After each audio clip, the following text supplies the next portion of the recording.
ఒకప్పుడు డిబేట్లు చేసేటటువంటి వాళ్ళ ఫేసులు అందంగా ఉండే వాళ్ళనే ఎంచుకునే మీడియా ఛానల్. అలాంటిది అందంతో సంబంధం లేకుండా నాలెడ్జ్ బేస్డ్ మీదన ఎదిగిన వాడు ఆయన. మంచి పొజిషన్కి వచ్చాడు ఆయన. వాస్తవంగా ఆయన డిబేట్ ప్రత్యేకంగా చూడటానికి దేశ విదేశాల్లో వాళ్ళు ఉంటారు.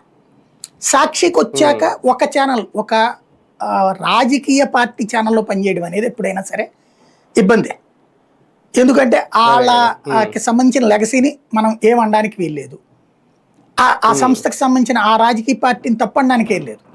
ఇతనికి ఇంకొక ఆల్టర్నేటివ్ లేదు అక్కడ. ఇతన్ని ఎన్టీవీలోంచి తీపిచ్చేశారు. అప్పుడు అమరావతికి భూములతో ఇట్లా అన్యాయం జరుగుతోందన్న డిబేట్ చేసినందుకు. కాబట్టి అసలు సాంతం రోడ్డు మీద కూర్చునే టైంలో వీళ్ళు ఆఫర్ ఇచ్చారు కాబట్టి వచ్చాడు అతను. బ్యాలెన్స్డ్గానే ఉంటూ వచ్చాడు.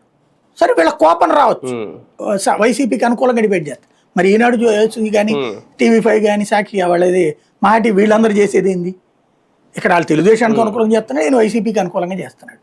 కానీ ఇట్లాంటిది లూజ్ టాక్ మాట్లాడింది మాత్రం ఈ భాషని ఆపుండాలి. అతను ఆపకపోవడం అతను తప్పు ఖచ్చితంగా.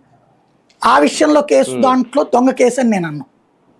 తప్పుడు కేసు పెట్టినప్పుడు తప్పుడు కేసు అని అనొచ్చు, నో డౌట్. అందులో ఇప్పుడు ఎవరు తప్పు చేసినా ఖండించాలి. ఫర్ ఎగ్జాంపుల్ ఇదివరకు అంకబాబు గారు ఏదో ఒక ఆయన ఏంటంటే సీనియర్ మోస్ట్ జర్నలిస్ట్ ఉదయం అప్పటి నుంచి కూడా.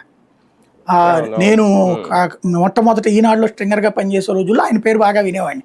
ఉదయంలో ఏ ఎమ్మెల్యేలు, ఎంపీలు, మంత్రులు కూడా వెళ్ళి